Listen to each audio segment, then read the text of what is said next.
you son of a...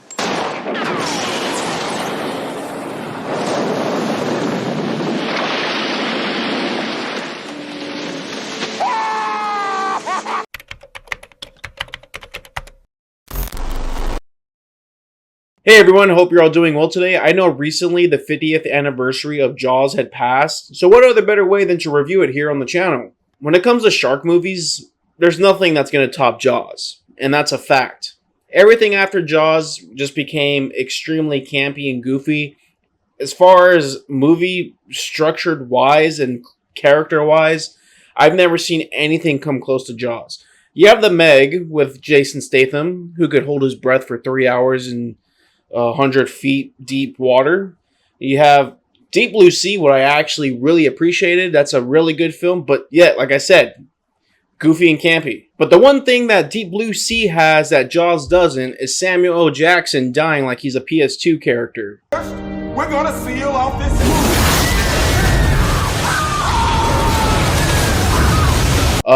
There's a Shark Night. That's a stupid movie, but I actually find a lot of entertainment out of Shark Night.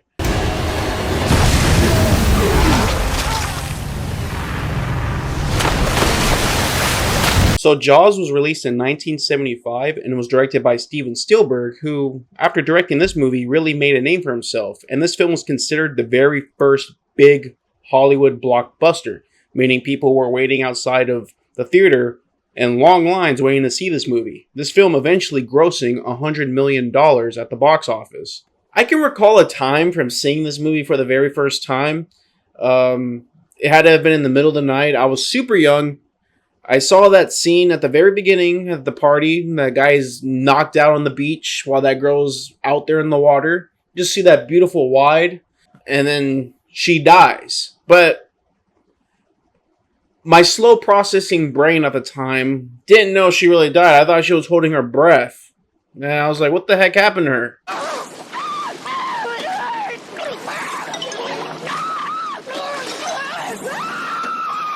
This movie actually made me want to go swim. The water looks beautiful in here. It really does. All the shots out there in the sea. Or at least go fishing. It's been a while since I've gone fishing. And over the years, I learned to appreciate this movie a lot more, only because the AMC channel would replay this movie 24/7. Now, it's real easy to look at a film like Jaws and know the hype around it, and you know it's good, but you never really watch the film. And this is coming from someone who hasn't seen the film in years, but after revisiting it, it just reminded me how much film has changed over the last couple of years. So not only is it this very fun creature feature that has a really cool practical effects shark I will talk about in a little bit, but it's also a very well written drama with a bunch of characters who have a lot of heart and are real and feel like real people, and we care about them so much that we really want them to make it out of this thing alive. They're also very funny too, especially with the biologist and the seafarer. So Roy Scheider plays Officer Chief Brady, and you actually relate to him and feel the pressure that he has, because in the first half of the film, you see the shark take out citizens of this island, and everybody starts to point fingers at him. And he really feels an obligation to go hunt the shark down along with Matt Hopper and Quint. I don't know how the film would turn out without John Williams' score. It adds a presence to the shark even when there's nothing there. Dun-dun. Dun-dun.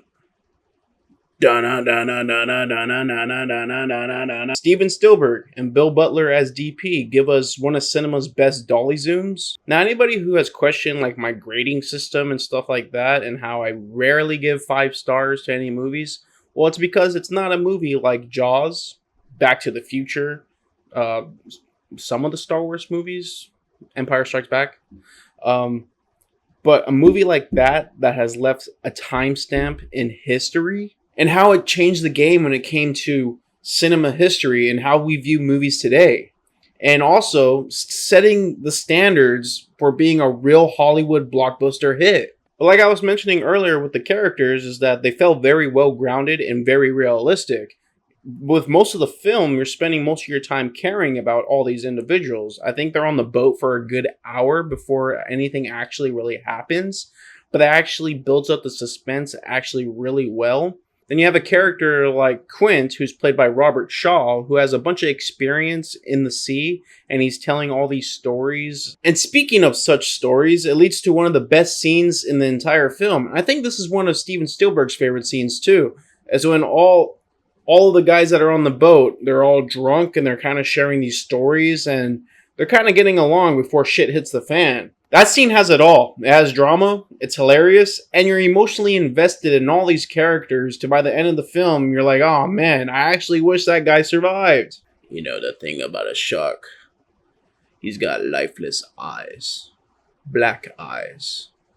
Like a doll's eyes. And for a shark movie, it's insane to have all these genres in this film like this. Slow ahead. I can go slow ahead. Come on down and chum some of this shit. You're gonna need a bigger boat. It's a very slow burn, slow processing movie, but then once you reach the end, it really takes off with a bunch of intense action. We get this really cool cage scene underneath water. Then we get the boat crash, and we see Robert Shaw's character meet his fate. And the shark just looks incredibly brutal, like I mentioned earlier. The animatronic shark.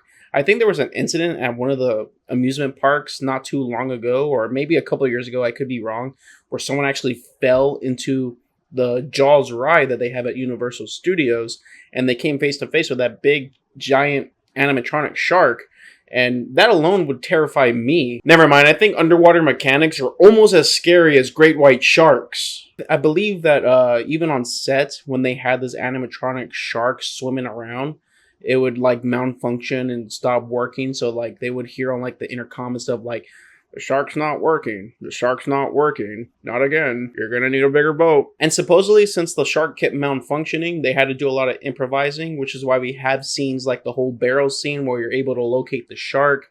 You have the scenes where the shark's fins are above the water, or you see the first person point of view of the shark. And you also have Bill Butler's cinematography and John Williams' score to help you feel like the presence is known for the shark. And I also think that's why there's less screen time for the shark, if I'm not mistaken. But also, well, the way they're able to work around it for the film does a really good job of making you feel like the suspense and tension is really building. And I remember 6-year-old Matt being at the beach thinking, oh, I hope I'm never ending up like that kid from Jaws, because that would suck. They are beautiful creatures, though. I love sharks. Sharks are interesting. I saw this TikTok video not too long ago of someone saying, because there was a video going around of a shark jumping out of the water, and the shark was massive, and someone was like, we should drop a nuke in the ocean. Why would you do that? Just don't go in the ocean. Leave the animals alone. I think we're more dangerous than the animals themselves. I love Jaws. It's a classic, and I would recommend it to anybody who's watching this video right now. And if you haven't seen it, what the f***? But who knows? Maybe if this video does good, I'll review Jaws 2. Or Jaws 3D. Or Jaws The Revenge. Well, anyways, guys, I really love Jaws. It's a damn near perfect film. I really have nothing negative to say about it. Don't forget to like and subscribe. What did you think of Jaws? Comment down below in the comments, or comment down below what other movies y'all want me to check out here on the channel. I'm Matt, and I'll see you guys in the next video.